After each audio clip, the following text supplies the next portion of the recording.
everybody, and welcome to MangaPod. We are a weekly podcast in which we all get together after we read all or part of a manga, and then we discuss it with friendship, love, and lots of spoilers. This week we are discussing Ghost in the Shell, parts 1 through 1.5, so it's part 1 and then its sequel, aka chapters 1 through 18. It's a little confusing, but that's what we did, just to clarify a little bit. I'm Erin of Happily Erin, your host, and with me are two of my three lovely co-hosts, as well as a very special guest. It is not just Dodger and I. There's a lot of pictures, but I promised Lou and our special guest, MrNiesGuy, are both here. Yoku is not, and we send him our deepest love because we miss him. But just so you know, it's not just Dodger and I tonight. Not that that wouldn't be lovely. Thank God, because I already told my entire chat that I did not finish it, so they would have been like, "Oh Lord, this MangaPod is going to be a disaster." I mean, we've already been having all sorts of tech issues, so it's been great so far. Hi everybody, I'm Dodger, and I am our Chad for this evening. I did not finish this manga, so I'm going to be doing lots of tell me more. But I did read some of it. I just did not finish it. So my name's Lou, and I'm from Lou Talks Anime. I did finish the manga, but technology hates me because of my opinion of the manga. We'll get into that later. Hi everyone, my name is MrNiesGuy from MrNiesGuy YouTube and Twitter. I did finish it, though Lou told me to basically, I got the live action or the physical copies, and they cut out a major scene that I just realized, and like, aw. A major scene. Yeah. Well,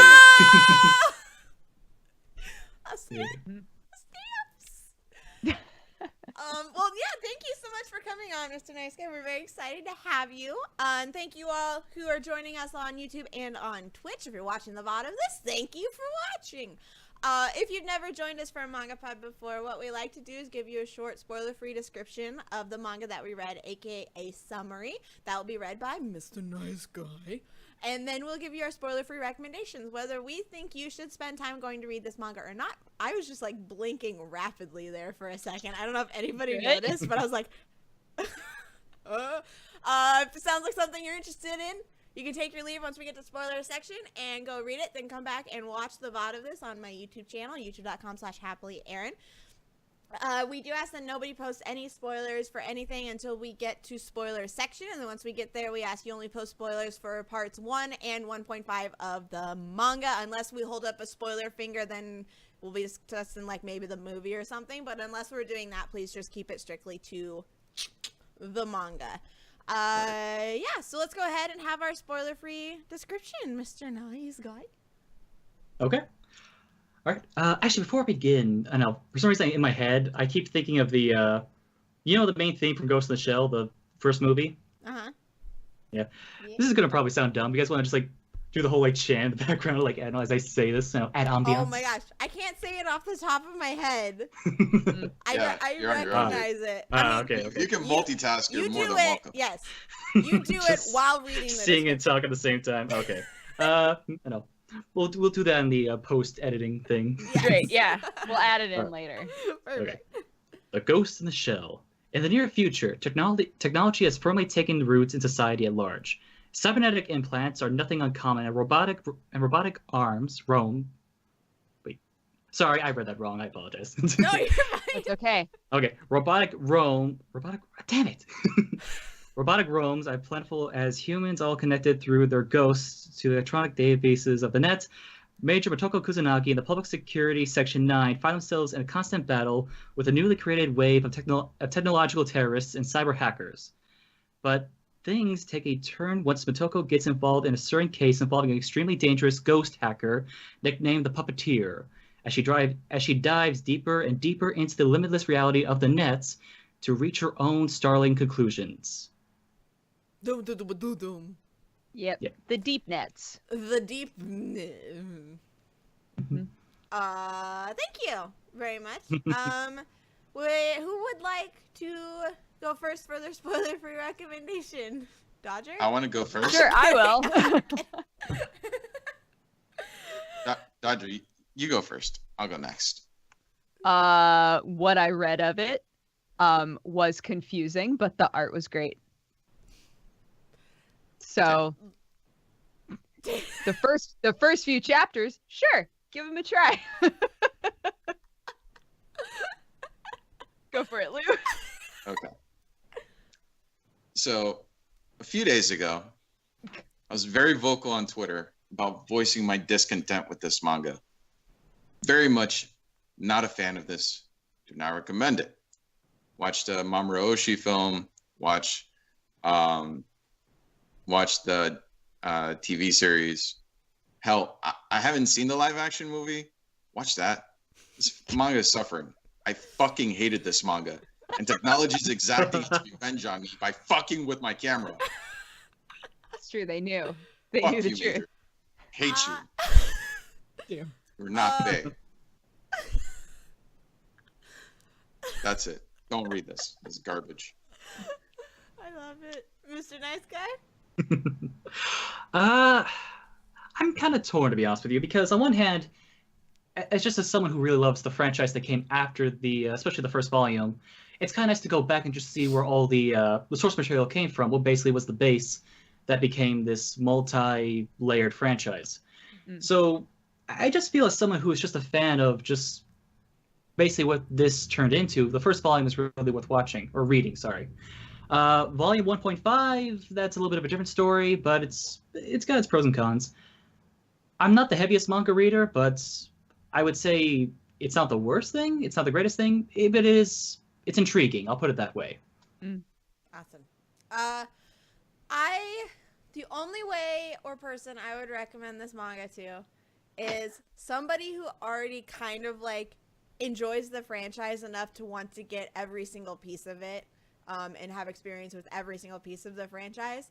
As somebody who has seen the movie and that's it, and saw it a long time ago, and I remember loving it, but I would be hard pressed to really describe or give like. It's the same for me. It was like the only anime movie that I could find in my rental store, and I got it, and I was like, "This is some deep shit" as a kid.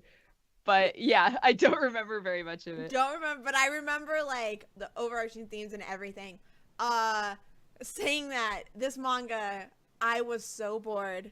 I was confused. I laughed a few times, but I was not invested in anything. Yeah, I'll get more into it when we get to what we were expecting, but that's really, I would say, go like what Lou said, go and go and experience a different part of the franchise and then come back to this, because this is very underwhelming as somebody going into it and expecting something a lot heavier and meatier and really not getting that. But I do agree with Dodger. I thought a lot of the art was great when I wasn't confused by the pacing of it. So, oh, god damn it. What? Oh, it says we're in spoiler section? Yeah. Oops. We're not in spoiler section. You've been lied to by computers. The puppeteer. The puppeteer is here. Yeah, so there you go. Recommendations. All done. Should we go to spoiler section, guys? Sure, alright. Like that? Okay. This is going to be spoiler section. And now you can talk about things that happen in the section of the manga that we read, but don't talk about stuff that happens afterwards or you're a rotten bacon butt. 5, 4, 3, 2, 1. Motoko's God. Damn it. I was like, I really didn't know what to say because I just didn't care. I was like, the internet is God. It's odd, right? Because like the tone of the manga is so different, and it's like I loved the art in it, but like it didn't do a very good job of telling like really giving you a base of knowledge for the story. Mm-hmm. And like things were I was constantly confused. I think it made it really difficult for me to push through it. I think the problem with the way the manga presented itself is it tried too hard to explain everything. Like there was paragraphs and paragraphs for each chapter. Like not even on the panels, just on the side, explaining every single detail of everything. Mm-hmm. And I feel like that really took away from my experience with the manga, because a lot of, like, I get that you want to give context for what's going on in a sci-fi story because not everything is rooted in current levels of technology. Yeah. But it was to the point where it was just so dense with information that I just found myself looking away and just being completely disinterested, which is not what I expected going into Ghost in a Shell. Yeah. Mm-hmm. What were you gonna say, Nice Guy? Oh, just the artwork is fantastic in my opinion. Just the attention to detail, even like to very far, like just seeing like trash bags or people like so far in the distance where like you don't even have to draw them anymore. But he puts the time just pull these little details. Like that was incredible. Yeah. But And you at the didn't same even see the time- orgy scene. Yeah, I know, you it was like didn't The see it. level was- of detail in the orgy scene was. We got like what do we got here? I got like 500 pages, and like I asked Lou like, hey, which one should I buy? Like, I'll buy this one, man. You'd be good. And I get that, and then it's like I know that scene's supposed to happen, so I'm reading this whole thing. I read through volume 1. It's like, maybe it's in 1.5. So I read all that. It's like, okay, maybe it's in volume 2. I don't know. And then it's like, oh, it's cut out. It's like, well, this is just a waste Literally of $30. chapter 3. Yeah. Chapter 3, they just throw you into a scene where you're like, there are a lot of girls touching each other right now. Yeah. Yeah, it's like I do know that it's like I think Masamune Shiro. What I just know about him is just minus the fact that he has like a lot of like attention to detail. His like 3 favorite things to draw are technology, cars, and porn, basically. So I don't know. I didn't get the full experience, so I can't. It's like, I can't you properly missed. judge this work. You missed out on the only reason I'm not giving it a 1. Yeah. I got the script. I got Aaron, the that's TV exactly cuts. what I was thinking. And even then, I went back and not just because it was porn, but like I went back and Yeah, right. going, what is going on here? Like, what's the context for this? And I could not figure it out. I was like, why? It was so unnecessary, like so blatantly unnecessary. Where I'm like, okay, listen, nothing against sex scenes, nothing against like maturity in manga or media, but I was just like, where are you coming from? It was like so out of nowhere, and I had to go back numerous times, and I was like, did the translators add this in as a joke? Like, that's genuinely what I kept asking myself. I was like, is this like an April Fool's Day joke? Because there's been times where I'll like read a manga and like the new chapter comes out, and for some reason the scanlayer as a April Fool's joke put entire Taylor Swift lyrics into all the dialogue boxes, and then I get to the end and I'm like, wait, what? This wasn't. I thought that was that, but it wasn't. It was part of it. It was actually there, and then it's never no more. I'm like, listen, if you're Like, gonna have the only one thing that commit, Like, all we got was just, drugs from Bato, and that's it. And we got one line of dialogue where Bato Yeah, asks, exactly. drugs, It and was that's like, it. I guess it was drugs. And I was like, drugs? What? I don't understand. it was. I literally think it's what Nice Guy said. And it was just, he was like, God, I really want to draw a sex scene, like a really graphic sex scene. And he did, and was like, I don't know, they had drugs. Well, the reason I know that it was I remember reading an interview a long time ago because I was doing research for a Ghost in the Shell video a while back. The reason why it's just a lesbian thing is because Shiro basically said, I don't like to draw guys' butts. So, yeah. I didn't think butts was going to be the word. Yeah, me neither. No, that's what he said. He's like, okay. All right. I mean, I don't really know how it's going to be too different. It's just still spheres, but I guess, I know. So if he does The one draw that- hentai, he never shows the guy's butt. Guy butts. That was for Okay, Ghost in but the Shell. Everywhere. That's Guy where the butts. line has to be drawn, Aaron. Is the man Yeah. booty? Look, everybody has their limits, Aaron. The one thing I had the problem, though, minus the fact that I didn't get this glorious scene, apparently, which, I don't know, automatically only 6 out of 10 now. The thing is, like, in my head, like, on my channel, I basically cover a lot of anime films and whatnot. I've seen the Ghost in the Shell 96, 95 movie dozens of times now at this point.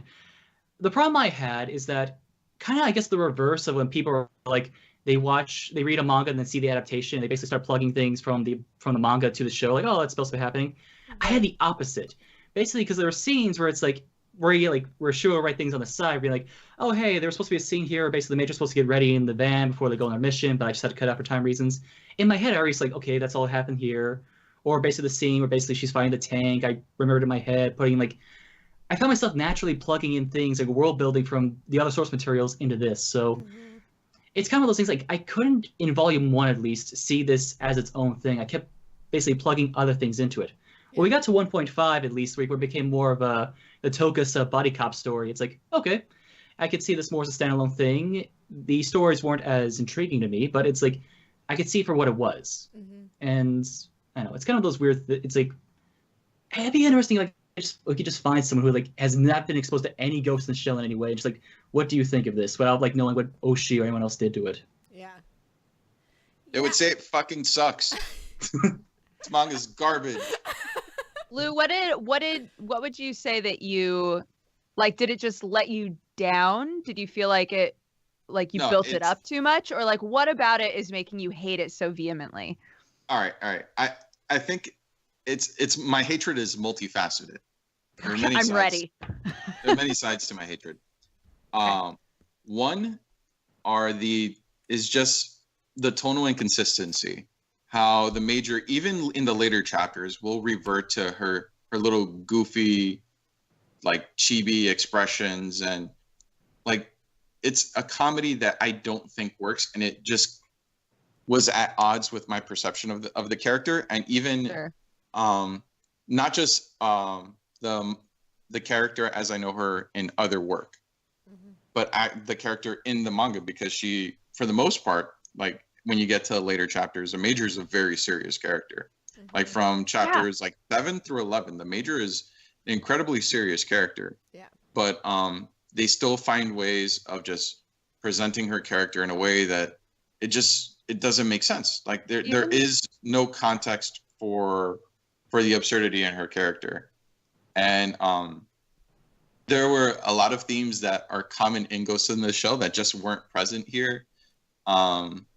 I wouldn't say it's a spoiler, but one of a common theme in the film is the fact that the major is supposed to be a common design. Like the type of cyborg that she is supposed to be basically a mass-produced model. And in the films, you do see other cyborgs that have the same body in the backgrounds of the film in various scenes. And we don't, like, that wasn't really a part of this version of it. There's just a lot of things in terms of themes that are like a part of Ghost in the Shell that weren't well represented here. And I get that you guys like the art. I fucking hated the art. It's Why? just, I had like the character designs I didn't like. The big establishing shots where whenever they would arrive on scene, those were well done, but everything else was pretty garbage. I was thinking back to other old manga that we read. One that immediately came to mind was Sanctuary. Sanctuary looked fucking great. And as far as I'm concerned, if something that came out roughly within the same time period is able to present itself that way, I need to hold Ghost in the Shell to the same standard. God, I felt like Ghost in the Shell's art stood up quite a bit. Like, I thought that the designs felt old, but like it looked really good to me. But I totally agree with you that it was odd that in some, like in the very first chapters, she had kind of a, I don't know how to put this. She looked so like stoic and strict later on. And like it didn't feel like there was character development that necessitated that. Right. Like she was more like goofy and like whatever, lol. And then later she seemed very like put together. And it didn't necessarily mean that she acted different. It was like she just looked like a different character. And it was kind of odd to me. Yeah. But I liked both iterations of her. I just thought that was kind of strange, like going from one chapter to the next and being like, God, she looks so different here. Yeah, and it's so, I wish like it kind of felt like the mangaka wanted that to be her character, but didn't want to build it to that. And so it was a very jarring, I think, like she suddenly had different like layers to her character that she didn't have at the beginning. And it wasn't just because we were learning more about her. It was just that they were like added in to it. Like it felt like he didn't quite know what he was going to do with her at the start. And it bummed me out so much that she was like not at all in 1.5. Like she was there, but she was only there, right? She was only there for a chapter. It was there for like one or two chapters, and that's chapters. it. And that, as Roma, I think the name or the alias was. Yeah, and so going into this manga, I thought she was like the character, like the main character. And so then in 1.5, she's not even there. I didn't expect such a buddy thing, like one-off cop adventures. And even then, it was like there was just too much information constantly being thrown around. And this is kind of getting off of Major, but something I despised that the mangaka did was he obviously has a ton of good ideas. He obviously has things he wants to explore and really interesting topics he wants to look deeper into. But the fact that every page had at least one like 4 or 5 sentence thing of him being like, so I think it might be a little bit weird that if you want to use this thing for the brain, you actually can't. So the reason that I'm actually doing this is because of this and this. And it just took me out of every single thing, because it's like all of a sudden he's breaking the fourth wall constantly. And I get wanting to have like an author's note, but he did that. And then at the end of all 11 chapters of the first part, he had like 10 more pages of notes for each thing. And I'm just sitting there, I'm like, in terms of this media, you need to be able to tell the story and explain things. And I get having like such a huge world that you're wanting to build, especially in sci-fi, you need to have a lot of opportunity to kind of set this up and explain these things. And I don't know if it was something where he was just he was like limited on how much runtime he was going to be given for this story. But even then, you need to condense your ideas and what he was wanting to do. But yeah, like the fact that there was in between panels on one page, there would just be a paragraph of text information, while at the same time, every single panel had 5 speech bubbles going on. It was just like something that took me out of it and was just I lost interest very quick, just because it was so much telling instead of like showing, I guess.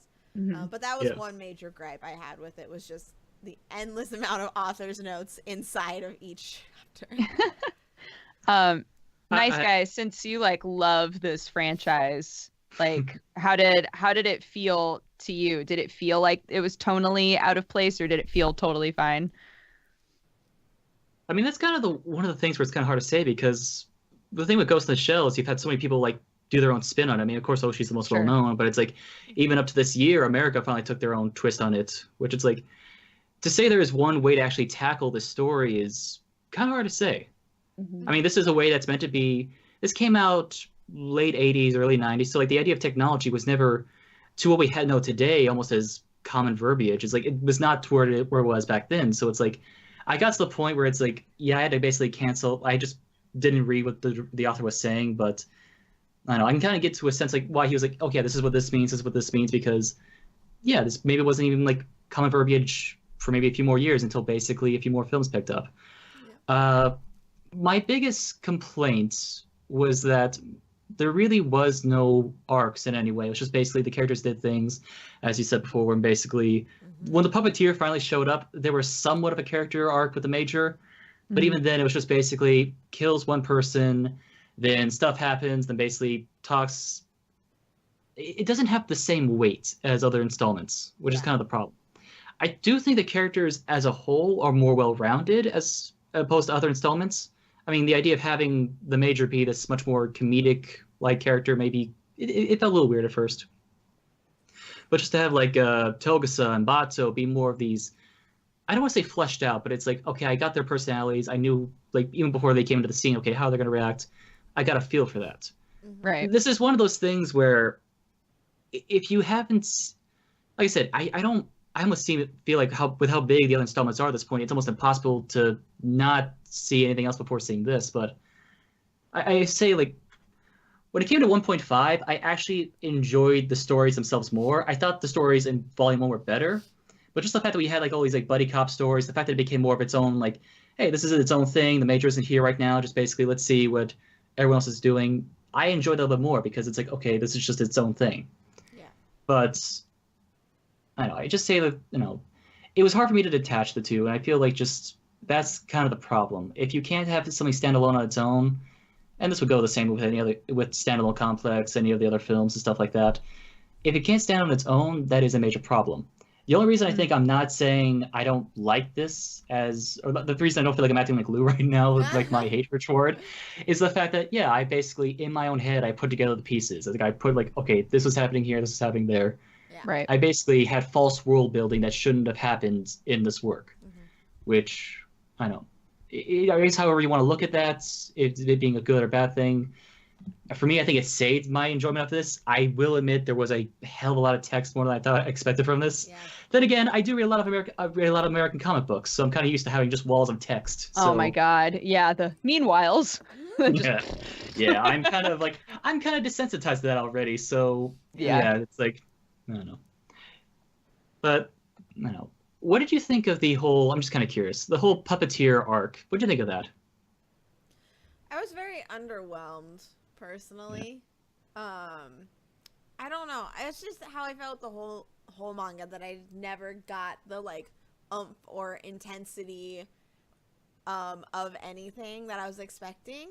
And like I feel like the impact of it was really lost in like the walls of text and stuff, where it was just like it was just too much text for me to like feel invested in it. And so I felt pretty underwhelmed by the entire thing. So when it actually happened, when she did merge with him at the end, I was just like, oh, okay. Like there's never me really understanding the whole like fight against what her merging with it and her versus her not really meant, in terms of like humanity versus robots, or like what we really are and stuff like that. And so I understood that it was there, but it just wasn't done in an intriguing way for me at all. So I never questioned or felt anything about if she was going to make the decision or not. I was never like, oh my God, what is she going to do? I was like, what's she going to do? I'm surprised that the mangaka, considering having, in my opinion, really good art and being able to do really dynamic pages when they want to.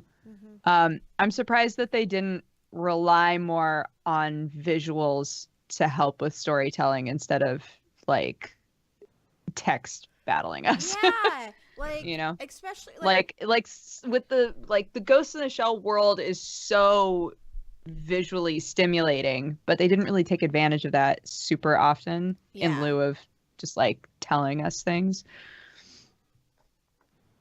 What about you, Leo? I feel like, kind of piggybacking off of what Dodger said, I feel like in terms of how stories were told, it did get a little bit better in 1.5 because there wasn't as much information. There wasn't as much of an information dump. Yeah. And I feel that the reason why that was the case is because they got the exposition, or all that exposition, out of the way in the first book. So I think that going forward, it won't be as much of an issue because the world has already been built with those dense bits of text. Yeah. But I don't think that it's something that goes away. It has to be, because that feels like it's integral to the mangaka's storytelling style. So I feel like there's still going to be a lot of dialogue later in the series, but like that it's something that's gradually being corrected.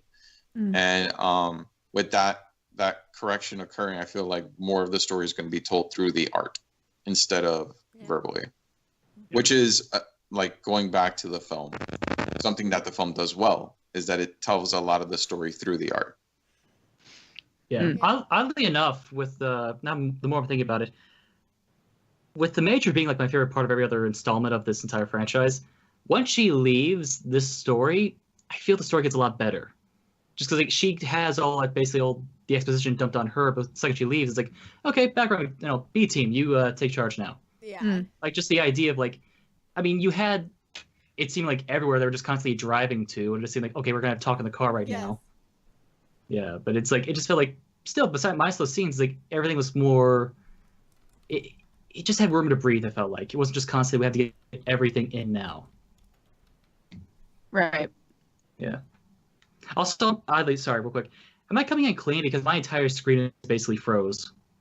You are roboting quite a bit. You just started Oh, roboting, but now Dodger started roboting, and everybody's saying is they're skipping frames. But everything is fine on my end except for that crackle, so I don't know what's happening. I mean, everything sounds normal for me, so. Okay. And the cameras are all normal. I'm not getting any dropped frames or anything, but I heard a crackle. That was my phone. I also heard a crackle. But I think we're fine. I think we're fine. Let's just keep pushing, powering through. I'm gonna turn on my phone off as well. Okay, sorry. So what do you guys think of Bato? I was just gonna ask what you guys' thoughts were on him. I liked him a lot more in the second series. Yeah, when he wasn't basically the sidekick to Major, it's like when he became more of his own character. I like that little military arc he had in the 1.5. Basically talking about like how he doesn't want to be a killer anymore, he just wants to do more good. Yeah. I don't know. It wasn't that really dived into, but it's like, okay, this is kind of like you're building character, you're doing character development. That's good. Mhm. Yeah, I was like, oh, here's like some depth to this. I really liked going in for some reason. Just like I said, I haven't seen the movie in so long, but I thought there was gonna be a lot more romance between him and Major. And so when I was like not getting that, I was like, oh, this is chill. This is cool. Like I just couldn't remember if it was gonna happen, but I had it in mind that it did. So I was like, that's cool. And then I loved the fact that he put her into a man's body at the end. Part 1. But speaking of the Major's romance, sorry to cut you off. No, you're Aaron. fine. Go ahead. Before I forget, what do you guys think of the fact that they introduce a boyfriend for the Major and then it just kind of like falls off the face of the earth? And the fact that they've been dating for 7 months, I was like, what? They did that in Battle Angel Alita too, though. Like I feel like that's kind of a weird trope, and I don't know why. Like a really powerful girl like suddenly having a boyfriend and then he just like vanishes. Yeah. To be fair, in world context, I was okay with that because these people can die any day. It just seems like, yeah, we're just doing this. It doesn't really seem like... Yeah, oh, totally. I wouldn't see them being emotionally attached in real life. It's just like, look, we're going to probably have to be forced to kill each other maybe one time if, like, something happens, so let's just bang. Enough. Yeah. Oh, totally. It's funny that we've read a couple of different manga that don't have the same theme, but have, like, some of the same tropes in terms of characters, and we've seen that happen a couple of times. Where it's just like, this guy appeared, and now he's gone. Yeah, or like, because like when that happens in this one especially, it was like, he was introduced for this like one-off chapter mission that they're gonna do. It's like, there he is. But I mean, it adds a layer to the chapter like mission, because you see that in like TV shows and stuff too, where all of a sudden the person they're making out with like that one time is the person that they are now fighting against in the other half of the episode and stuff. But yeah, I thought that the way that they did her like sexuality and the way she has her relationships, I did kind of like that. She was like, whatever, it's fine. Yeah, everything, it's all good. Well, I mean, it kind of plays to the idea of the fact that like she's a machine, she can be replaced, body parts and all that stuff. So it's like the idea of her own body, her own physical being, like it doesn't, I don't want to say it means nothing to her, but it's like, yeah, whatever happens just happens. It's like I can get replaced, or doesn't really mean much if something happens to this. So it's like she gets into the kinky shit, is what you're saying. Speaking of the kinky shit, Bato like having that online relationship with a 95-year-old man. Oh my god, amazing! So funny. The thing I thought was so weird about that too is like this is well before at the age of like catfishing. Right. And that's basically what this is. It's like, yeah, he basically falls for an image and that's it. It's like, it's just kind of weird. Like, I mean, granted, the film I thought did a lot better, like basically predicting certain things about society, but it's like, even stuff like that. Just there's a few small things where it's like just guessing in sci-fi. It's like, wow, 20 plus years later, this is a thing. Yeah. What did you guys think? What are your guys' thoughts on the action scenes? Kind of underwhelming, to be honest. I would agree. I mean, I kind of was hoping more with the tanks or any robotics to be more of a play. I mean, like in 1.5, there's that weird cheetah print cyborg thing that I thought was gonna be a lot more useful, but nope, just kind of dies off panel, which I would say that I was confused during them sometimes, not because it wasn't clear what was going on, but again because the storytelling was kind of muddy. So sometimes things would happen and I'd be like, there's nothing wrong with how this is happening action-wise. Like the action flows just fine, but I don't know why they're doing it necessarily, or I don't entirely understand the context for what's happening. Yeah, I'll agree with that. Like it was technically sound in terms of like choreography and how the panels were laid out, but the writing that went into it was ass. Yeah. It was just me. It was more like they bring in like potential threats or things to fight, but they don't really go that far with it. Like the underwater construction bot. Like, yeah, but no, but just that basically gets the whole just the bees fix it, which is like, oh, come on. Yeah. I know. I just feel like they just kind of like, oh, wait, she breaks her arm, do the bees. It just feel like they introduced that. Or something that really bothered me with Ghost in a Shell, and it's not just this version of it, it's kind of as a whole. The fact that the Major can always just switch to another body always feels like it takes away from narrative stakes for me, because like even if she sustains heavy damage, she could always just change bodies and then like any damage is undone. Yeah. So that's just always something that's bothered me, but it specifically bothered me in the manga. I don't know why. I guess maybe because she had limbs blown off more than a couple times. And, there was never any weight placed into it. Like, it never impeded her ability to fight or anything. Yeah. I would agree. And I, agree with everybody's thoughts on, the action, where it just felt so underwhelming. Like, I was just going and I thought it would be more of an action. Like, there's chase scenes and they're fighting baddies and fighting crime, and I was always just bored during it, or was never that excited for it. And there was times where I felt time moved weird in it, where they would be at one thing and then all of a sudden the next panel they were in a different building at a different place, and I'm like, okay, I get they were called there, but it was just the transitions from scene to scene were very off-putting for me. So I think the action itself was fine. It was just the way that the mangaka did the transitions from panel to panel. His use of the panels was very confusing, you guys were saying. It was very... And the chapters, the way the chapters ended were also very harsh for me, because they would just end. It feels like in the middle of a sentence. I totally agree with that. And so even in 1.5, the second to last chapter, it ended and I was like, wait, what? And I think even the finale chapter, I was going, did I finish it? Is that all there is? I'm confused. Yeah. So, yeah. So I thought that was weird. What do you guys think about Togusa, whatever his name is? He was actually my favorite character here, to be honest. Yeah. Yeah. Because I feel like in the first chapter where it was kind of not heavy with the drama, but it's you had all these kids basically being used for the brainwaves and all this stuff, and it's he's in there as well, but also he has his wife and newborn at home. Okay, could be something here, but they kind of pushed him off to the side for a little while there. But in 1.5, where he basically became his story, it's okay, these aren't as heavy as the puppeteer or anything like that, but it's they're enjoyable. It's nice to see him in the lead. I know.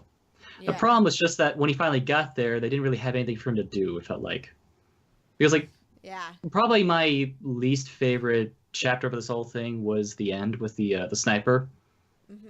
And I was expecting, okay, maybe he'd be pinned down, be something where it's they have to really fight their way back in the jungle, or just something. But it's nope, just one shot. It's what? Come on. Yeah, it was so anticlimactic.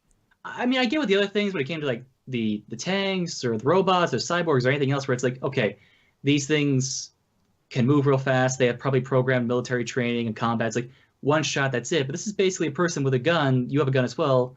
It would have been nice just to have some sort of like standoff anyway. And it's like that was the only one where it's like it felt just really anticlimactic. Even the puppeteer thing. It's like, granted, I would have expected something a little bit more than just like it happened. But there it was just like, okay, this is not even like that major of a threat. But you could have done something like dodging between the trees. You know, like implants the legs, basically jumping on top of the trees. Anything else, but I don't know.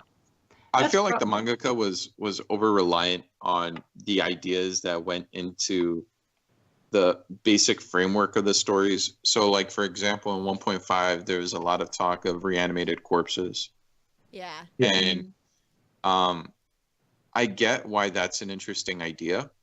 You know, I find like I really genuinely find that interesting as a plot device, but I feel like they didn't do anything to really build off of that. So, like for example, they had was it a few people that were basically sending like suicide bombers that didn't have frontal lobes. Yeah. And there's no weight to that happening. In other words, I would have been happier with like let's say these reanimated corpses being like engaging in a firefight, like Nies was kind of suggesting, and just enduring the firefight because they are corpses, like kind of like going further with the idea. Yeah. But I feel like the manga just was more restrained on that front than it needed to be.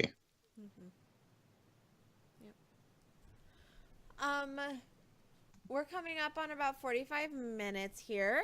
Do you guys have anything else? Should we talk about the art a little bit more? Does anyone have any more thoughts on that? Or should we wrap up and give our final thoughts and rating? The only thing I would... sorry, go Lou. No. Nice, go ahead. Okay. The only thing I would say is the fact that it's kind of clear that this author had a lot of attention to detail, just the fact that he would write so much on the side and all that stuff. Yeah. I do feel that it was also probably the thing that made this the most enjoyable, the fact that just the vehicles and just everything had detail to it. Yeah. Just down to the tiniest like frame, or not frame, but it just... Well, I can really appreciate the amount of work you put into the cars and the guns and all that stuff. That was something that it's like, I've seen just in other works where it's much more simplistic, but it's like, to take the time to do the underbelly of a car, like the inside, just the interior, all the textures and whatnot. Yeah. It did make, though, at times when you want to do the chippy stuff, like you can really tell like what he wanted to do and what not. To just like, okay, I gotta do this for the story, but I gotta put this scene in. Chippy something, I don't know. It did clash a little bit, but we're like, the best way I could describe this thing on its own without connecting to anything else is that when it shines, I feel it really shines. When it's a dud, it's a real dud. Mm-hmm. But I don't know. I feel like if that balances out for you, great. But it's just kind of one of those things where I'd almost really just pick and choose chapters. I feel like some I just feel like there's just no real importance to this. It just feels like you can skip it. Yeah, there's like no need to even read it. I have one last thing I want to say about the art. Mm-hmm. And it's actually a positive thing. I thought the color pages were okay. Mm-hmm. That's it. I agree. Yeah. Like when I was on a color page, the art didn't bother me, like because there was a lot more seriousness to the character designs, and that's the major, the way I like the major to be presented. And then when we would transition off of those color pages to just the regular standard manga pages, especially in the early chapters, she would go into her little chibi mode and everything felt like it was just half-assedly drawn. Yeah.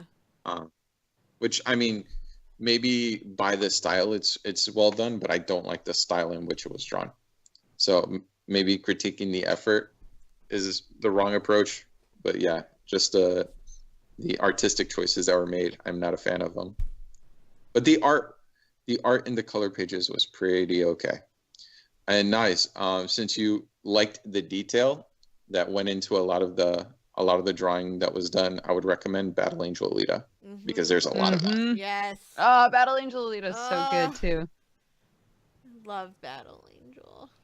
I know. Okay, I'll check it out. Yeah. Yeah. Awesome. Oh, Dodger, what were you gonna say? Nothing. Oh, okay. I was gonna say. I wasn't final gonna say thoughts nothing. And ratings, if we shall. I mean, I could go first. Go ahead, Dodger. Based off of what I read, I would give it like I'd probably give it like a 5 out of 10. Yeah.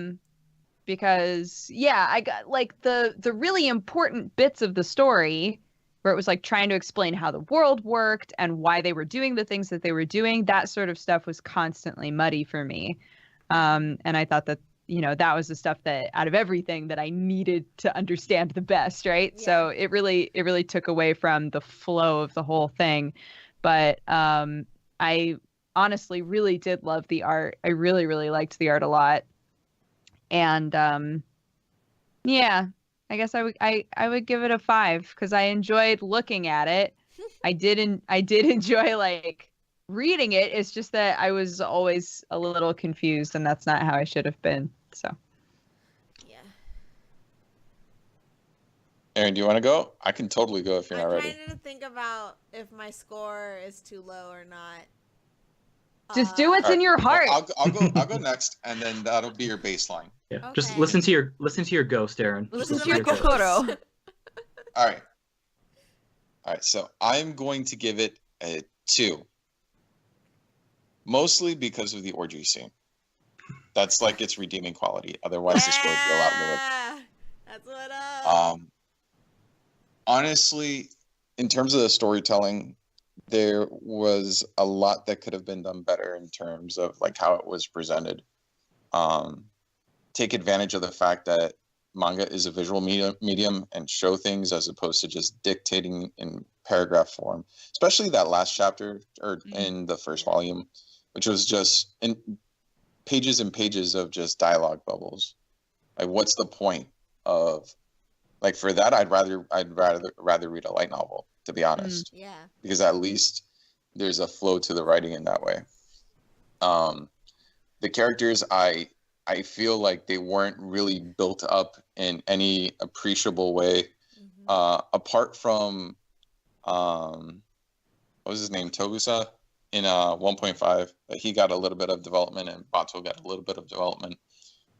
But even then, it's just it really didn't accomplish much because beyond that chapter, like the real changes weren't really visible. The major wasn't in the second half of our reading, and like if I'm gonna read Ghost in a Shell, it's gonna be for the major, and the fact that she wasn't there, it's kind of bullshit. I didn't like it. I'm sure like in the continuation, because there was more after what we read, she's there, so I'm sure that I would evaluate whatever we continue reading differently, because we would spend more time with her in her now altered form, post-absorption or merger with the AI. And yeah, I really fucking hated this manga. It was not fun to read. I was bored out of my mind. So much could have been done better. Yeah. 1.5 out of 10. Wait, it dropped. It started as a 2, but the more that he talked about it, he got furious. Yeah, no, it's true. It's just like normally what happens during the final thoughts and reading section, typically Dodger and Aaron go first, and usually we read stuff that we like because we're interested in reading it. So yeah. And usually they lift up my scores a little bit because they kind of persuade me. Yeah, those things were awesome. I can agree with those things, and that kind of like motivates me to elevate my score. Not this time. Fuck this one. It's 1.25. 1.25. Just suddenly it's a 0, and we're like, what? wait, what? So what? No, I said that the orgy gave it points. I'm not going to take those points away from it. Yes. It's not a 0. There's girl on girl action. It's by me. Mr. Nice, do you want to go, or you want me to go first? I'll go. As a piece of entertainment, I hate to say it, but I actually enjoyed the Scarlett Johansson movie more than this one. Just on entertainment alone, but the way I had to describe this manga on its own in one word, I'd probably so many say people in chat right now have their butts clenched tighter than ever before. People are so mad. Sorry, guys. Continue. Hey Chad, how you doing? The best way I could put it, like in one word, is potential. You look at this, you look at the characters, look at the world, look at the setting, look at the idea. There is a lot to work with. There's a lot of potential. It's probably why so many people have done their own twists and turns on this. I will say, in concept, Oshii still probably has the best idea of this world itself.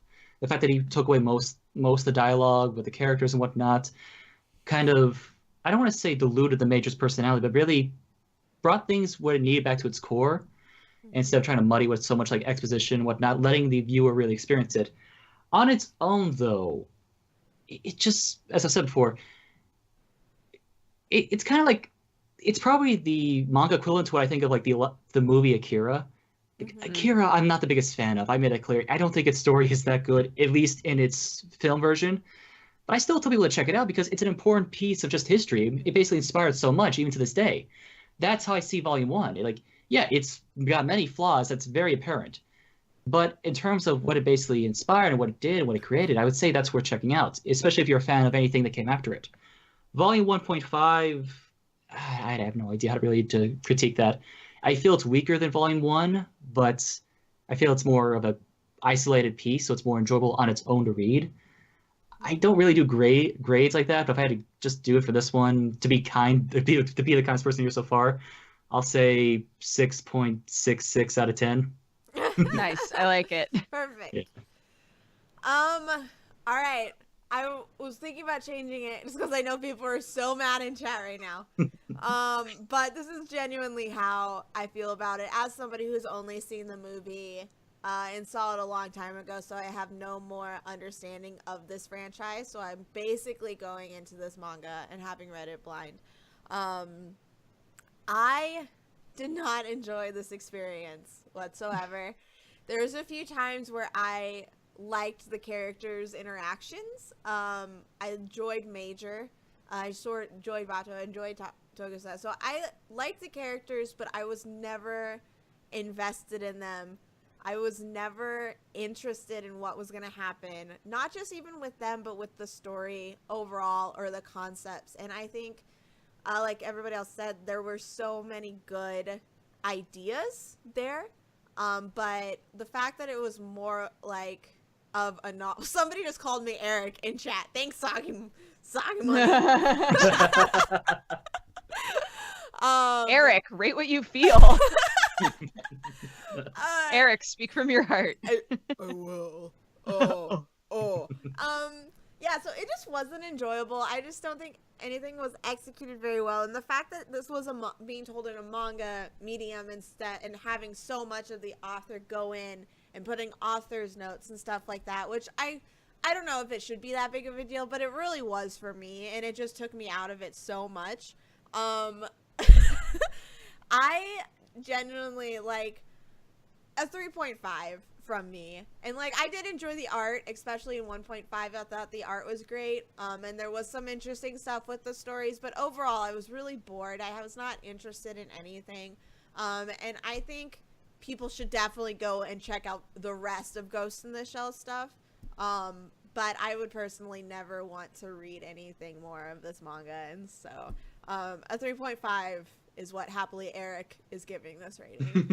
This manga. So, yeah. Great. Perfect. That wraps up our discussion on Ghost in the Shell. Love you all everywhere. We love you all so much. I'm going to read the description for the manga that we are discussing next week. Everybody in chat gets to guess what it is. It's a fun little game. So, hope you're ready. Here we go. Do it, Aaron. I mean, Eric. How dare you? Blank is Blank's friendly neighborhood herbalist whose unique Blank ends up drawing unwanted attention from the vain prince of Blank. Faced with the unattractive proposition to become his concubine, Blank chops off her hair and flees the country overnight. In her journey deep into the forest, she encounters Blank, the prince of the neighboring country. When Blank takes a bite out of a poisoned apple that Blank sends in order to recapture Blank, she expertly uses the herbs at her disposal to cure him. Together with Blank and his 2 friends, Blank travels to Blank, where she aims to make a life for herself as an apothecary of the royal court. As Blank slowly begins to mean more to her than the Blank of her new Blank, the 2 of them must learn to work together towards their respective dreams despite the difference in status. Sagi got Easy. it. He said Yeah. Battle Angel Shirayuki. Battle Angel Shirayuki. There you go. Real, That's the and one. Mason definitely got it. Snow White with the red hair. Beautiful. Yes. I'm so excited. I love that anime so much. I love it so much. I love it. The manga's also so good. They're just so cute. So that's what we're reading next week. We will be discussing volumes 1 through 4, chapters 1 through 17 of Snow White with the Red Hair / Akagami no Shirayuki Hime. So, Do we have a guest for that? Thalia. Yeah, I love her. Need to reconfirm with her, but she I think will be on with that. So we love her Sick. so much. Yeah, she's great. All right, let's go around and shout out our stuff super fast. I'm Erin of Happily Erin. I have a YouTube channel, youtube.com/happilyerin. All the previous MangaPods are hosted there, as well as anime reviews and first impressions and stuff that I've done in the past. I haven't been very active on it except for MangaPod because I'm doing other stuff with writing. We're working on a novel right now, and so all of my writing kind of goes into that. But I am very active on other social media, so if you want to follow me on anything, it's Happily Erin all across the everything. Twitter, Snapchat, and Instagram are the ones that I use most often. So. Hi guys, I'm Dodger. I can be found on twitch.tv/dexbonus and youtube.com/presshearttocontinue. I have also not been super active on my YouTube. Sorry about that. I'm trying to fix it. Enter weird excuses here. But yeah, you can find me at dexbonus on pretty much everything. So come hang out. Yeah. Hi guys, my name's Lou. I'm from Lou Talks Anime. You can find me at youtube.com/Lou Talks Anime now, where I recently uploaded a video. Yeah. Called The Problem. Who's And beating in us? this video, I present 2 hyperbolic positions on the idea of how consumers should interact with anime in terms of should they throw their full support behind it or should they take a moral stance against the industry. I just linked it in the chat. So if you guys want to watch it, it's there. I'm really active on Twitter, like a lot. So just talk to me on Twitter, Lou Talks Anime. Yeah, that's my stuff. And hey, I'm MrNiesGuy. Basically, YouTube and Twitter by the same name you see in the around here right now, I guess. Mostly cover anime, movies, shorts, OVAs, stuff like that. Been a little bit of a vacation right now. Plan to come back soon. I actually do plan to talk about Ghost in the Shell in the near future, though I have to get out of my end of Evangelion hell at the moment. Yeah, that has been a roller coaster that I did not expect.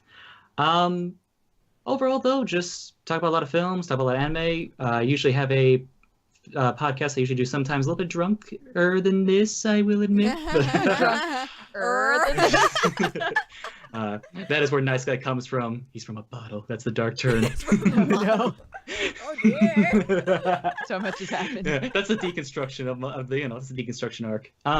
Overall, though, I hope you enjoyed this. I had a blast doing this. I've wanted to do this for such a long time. Yeah. And I really hope everyone in the chat has a good day, or a nice day. Nice day. What am I saying? Nice day. Oh, thank you so much for coming on. We really appreciate having you. Yeah, it was You're great. Wonderful. Yeah, it was great. Yeah. Thank you. And we'll have to have you on for another manga in the future for sure. It doesn't have to be Ghost in the Shell. Don't worry. Oh, I you can have kind to of read Ghost in the Shell too. I can kind of read the room. Don't worry. I can see like Isaiah is I get the judging, feeling know? you guys don't want to read this again. I don't know where that feeling's coming from, but You guys really rated it well, so yeah, you'll definitely have to come back though. For sure. Thank you. Yeah, and thank you everybody who's watching this on on Twitch and YouTube. We really appreciate it for watching the VOD. Thank you so much for watching as well. If you would like more MangaPod, we have a subreddit, reddit.com/r/MangaPod. You can find a recommendation thread there. So if you have a manga that you would like MangaPod to read or look into reading, putting on our next schedule, go ahead and leave it there. And we also have our schedule for upcoming months on the subreddit as well. So go ahead and check that out if you are interested in that. Thank you all so much for watching. We will see you same time, same place next week, 7:30 p.m. Pacific time, talking Akagami no Shirayuki Hime, chapters 1 through 17. Happily Eric out. Peace. Mwah. Peace. One Bye, love. everybody. Bye. Have a nice day. Bye. Take care.